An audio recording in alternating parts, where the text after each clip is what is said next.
Unstoppable Doom Patrol, issue 1. Dennis Culver writing with Chris Burnham on art. I'm not that familiar with Doom Patrol, right? I tried to do the Gerard Way stuff. It clearly was not for me. I tried to get into the Morrison early stuff, and I got a couple issues in. It was fine, but it wasn't hooking me. So to come out on this one, and this being like thoroughly enjoyable superhero fun stuff, I was, I don't want to say surprised, but I did not expect to like this book as much as I did. I will say, I think this is the least weird Doom Patrol issue I've ever read. And that might be why I like it so much. Right? This could have been, if you change the characters in it, but like leave everything else the same, just change the Doom Patrol characters to the Terrifics, and told me this was an issue of that book, I'd believe you. Sure, I could see that. I think you're not wrong. The way I think about Doom Patrol, Matt, is it's kind of like, it's basically X-Men, but they're more weirdos. Right. Right. That's the premise. To me, it'll always hit that the flex mentalo of it all, where that man rips reality when he flexes his muscles. It's just a concept that's too out there for me to take. Like, it's stupid, and I love it. Right, and that works. I mean, that's why I love pro wrestling, right? Like, the stuff that I love in pro wrestling is stupid, and I just go with it. In my comics, though, sometimes I need a little bit of tether, and I feel like here it struck that perfect balance. It's probably the most grounded Doom Patrol issue. Maybe it'll get weirder as it goes, and they're just trying to ease people into it. But definitely as an issue 1, this is very accessible. I mean, I think Doom Patrol weirdness scale. It's relatively accessible. I do think like having even just like a broad understanding of how Crazy Jane works is probably very helpful. Even though it shows are changing, but I think just having a broad understanding of it would probably just make it flow a little bit better for you. But obviously, one of her personalities is the new chief that was introduced in that short that was leading into this. The Lazarus Planet. Is that what it was in? I don't know. But yeah, so they're in Gotham. They're looking for this new metahuman. The Lazarus Reign or whatever has made more people metahumans. And while some are becoming heroes or villains, most of them are just kind of like getting sick and causing chaos. Yeah, they're just kind of like monstrosities. And this poor guy was like tested on in a lab. He's hulking out now. I love the billboard. It's like, hey, got powers, need cash? Hit up this website. Do you guys have the J.G. Wentworth ads there? No, but cash for gold is definitely a thing that you see advertised. Okay. Yeah. So the J.G. Wentworth one is a very famous jingle. People will know. I'm not going to do it because I don't want to stick in my head, but that's what that reminded me of. It was like, there's probably a jingle in Gotham that goes with this, but yeah. So basically, they were doing experiments on this guy, and he's hulking out. The Doom Patrol are here. They're kind of talking about how it's only a matter of time before Batman probably shows up, so let's try and do this quietly. And Batman does indeed show up, a good chunk out of the issue, and sort of debates what to do with this guy. He's like, send him to Arkham Tower. And yeah, Batman's like, we'll handle this from here. And the Chief's like, no, he won't. Our problem. We got this. No, we actually might rehabilitate him, and given the fact that on the cover he's on the team, it seems like they probably do rehabilitate him to some extent. But he's got like little monsters with him, because they tried to clone some of his DNA to like weaponize it, and it kind of all started to react and Hulk out together with him. So yeah, there's a lot of big action stuff. I did love Robot Man's running gag of I hate Gotham. I thought that was quite funny. So real quick, Cliff is just a brain in a robot body, right? Yes. Okay. So to make sure there was no other, type things. It's Brendan Fraser's brain in a robot body, Matt. Just go with that. So, but he's essentially the Thing, but metal. Right? Yeah, kind of. Yeah. He's grumpy. I relate to him far too easily. Yeah. So, and I'm not gonna lie, definitely just hear Brendan Fraser's voice now. When he's taken that role now. Yeah. He has just owned that, and I definitely feel this captures that voice very well. No Robot Man, no Doom Patrol, no Oscar. Okay, that was the path. The path started with Robot Man. I'm not going to disagree. No, I think that's funny. So what's interesting though is we've got these two new characters. So one is obviously the plot focus of this guy who's hulking out, and he's like this big rock-looking monster. And then you've got Beast Girl, whose powers they try to kind of define, but are intentionally a little bit weird and vague, in that she can kind of like mess with the amygdala, but basically can like sort of make people either get upset or angry or scared, right? Yeah, Basically, she messes with your lizard brain, right? yeah. And that's the part of your brain that just goes off. But of instinct, so it does sound a little bit like it's not like like depending on who she's doing it to, they might react a bit differently to it. Yeah, because she mentions, oh, yeah, I can activate their fight or flight thing. Most of them will probably run. Yeah. Well, because that's like case by case, right? You hit Batman's fight or flight. You're dealing with a dude that has, you know, ninja training coming at you now. Yeah, Mhm. yeah. You made a mistake. Yeah. Yeah. So, Yeah. Don't sneak into John Wick's house and use it on him because yeah, it'll go that's badly. how you end up dead. Surefire way to get murdered. So yeah, no, all that's fun, but she's got an interesting design. You know. Yeah, the fact that she's called Beast Girl but actually looks like a amalgamation of different creatures, I really like. And she fits the vibe of the team because she's very cheerful. And her being a different color. Mm-hmm. The immediate assumption is, oh, is this some relation to Beast Boy, right? In any way. Jeez, I just realized that's where he started, right? Is in the Doom Patrol. Yeah. Yeah. I didn't make that connection till now. Other than that connection, there doesn't seem to be anything, right? There's no link with any sort of powers or anything like that. Is that true in comics we're talking here? I believe so. That's why he started in Doom Patrol? Yeah, because I remember reading that mini where he goes to try to find Rita because that was his adoptive mom. I just see when you said that, I'm like, are you referencing that weird Titans episode where Beast Boy ran into the Patrol? Yeah. I didn't realize it was a comics thing. In comics, he did. Very good. He ran around with them for a while. Created in Doom Patrol 99 in 1965. So that's interesting. So when they did New Teen Titans, they basically pulled Beast Boy from that. I think I always assumed he was created for New Teen Titans, but yeah, fair enough. Yeah. Well, because my first introduction to Doom Patrol was in the pages of Johns' Teen Titans when the Chief showed up and Gar was like, "Stay away from me. I hate you." And then we get into their backstory a little bit. That was my introduction to them. Well, you know, Nail's called as a bit of a shitbag. Well, he's a slasher of prices, and you know it. Yeah, he definitely is.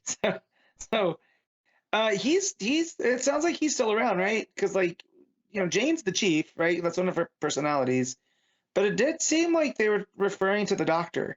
It seemed like he's back at the base. Yeah. But he's no longer leading the team, so I wonder he's not in what's charge, going on there. And there's some fun Negative Man stuff. I think the art is pretty solid. It's got a pulp feel to it. But one of my favorite things, like this is the key thing. If you're the artist on a Doom Patrol book, two things have to look good. Negative Man in the bandages has to look good, and Cliff Robot Man has to look good. Yes. And I feel like they both look great throughout the entire issue. Yeah, and Burnham has this pulpy art style that it matches the tone of the book. Like you said, Robot Man just looks like he belongs in this world. Yeah, it's very exaggerated, his stuff. Yeah, because Robot Man's proportions are like not all there. He's very barrel chested still, but which is great because that's how Burnham's always drawn Batman. right, and so like it just matches. And then his Negative Man too. There's a bit of depth to him, and there's a little bit of shadow. that. You know, obviously we say it's not that weird an issue for Doom Patrol's like standards, but there is a little bit of that weird creepiness when Jane switches. I'm calling Jane's the base. Obviously, it's one of her personalities technically, but we just know her as Crazy Jane. But when she switches from the Chief character to the Shy Girl, and like when she removes her hands and it's like a face that's only got one eye, but not just missing another eye. She's got no other features. It's like smooth, just skin except one eye.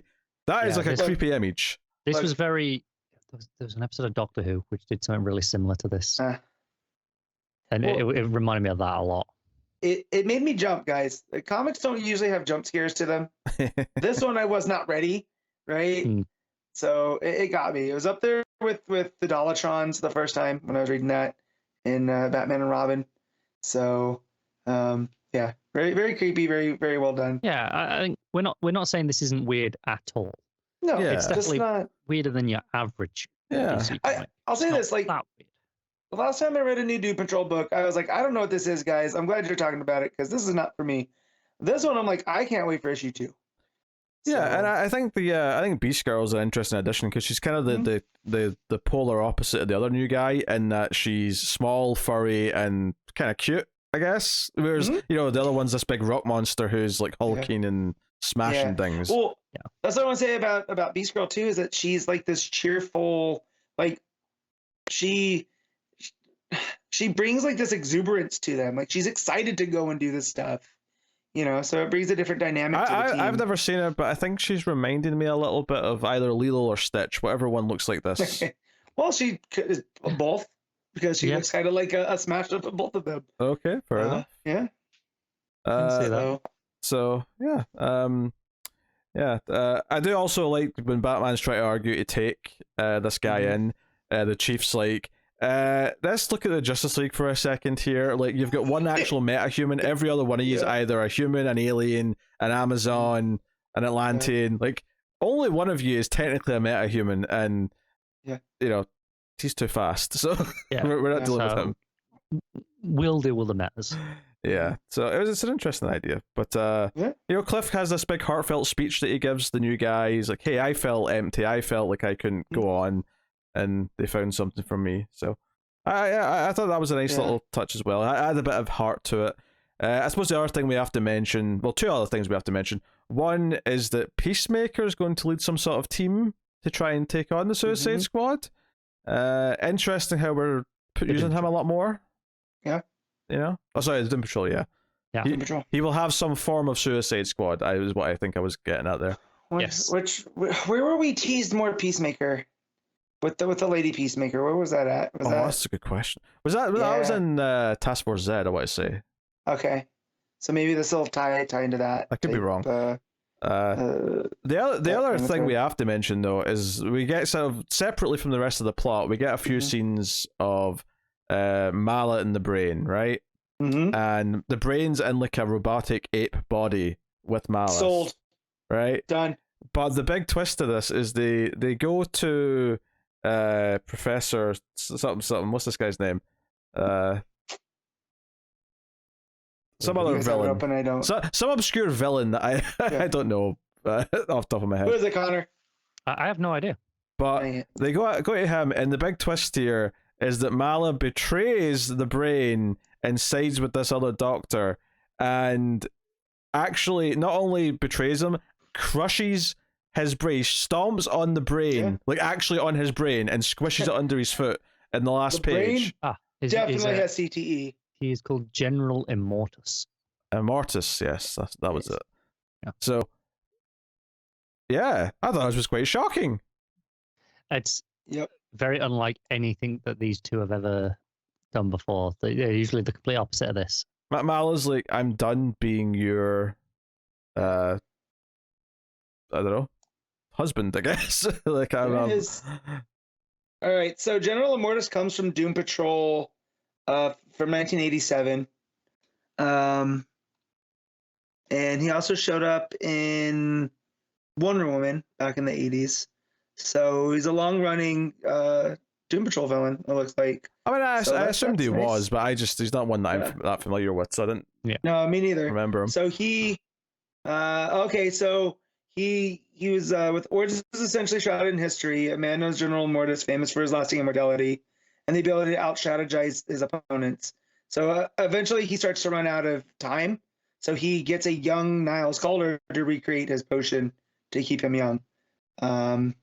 So he has deep ties to the Doom Patrol. He's not looking so young right now. Yeah, so this is like a mad scientist version of Raz, and he's sort of using, mad science to keep himself young, but seemingly he's struggling to do so now. But that's why he wants to team up with Mala. He wants to find a new way of sticking around. So I had a good time. I was looking forward to this book. The little teaser we got of the team and the writing style from that Lazarus Planet issue definitely set me up in the mood for it, and I think it delivered. I had a lot of fun with this. Had a good time. All right, Matt, what are you giving Unstoppable Doom Patrol? I'm giving this a 9. Whoa, Connor. Yeah, I really enjoyed it. Yeah, I was going to give it, I am going to give it a 7.5, which I didn't think was a bad score until Matt went and gave it a 9, and now it seems really low. But I thought it was a really good book. I mean, I'm giving it a straight 8. I thought it was great, but I'm not going like super amazing territory on it. But Yeah, I mean, 7.5, 8. I don't feel like I'm that far off with that. I'm glad I enjoyed it. Yeah.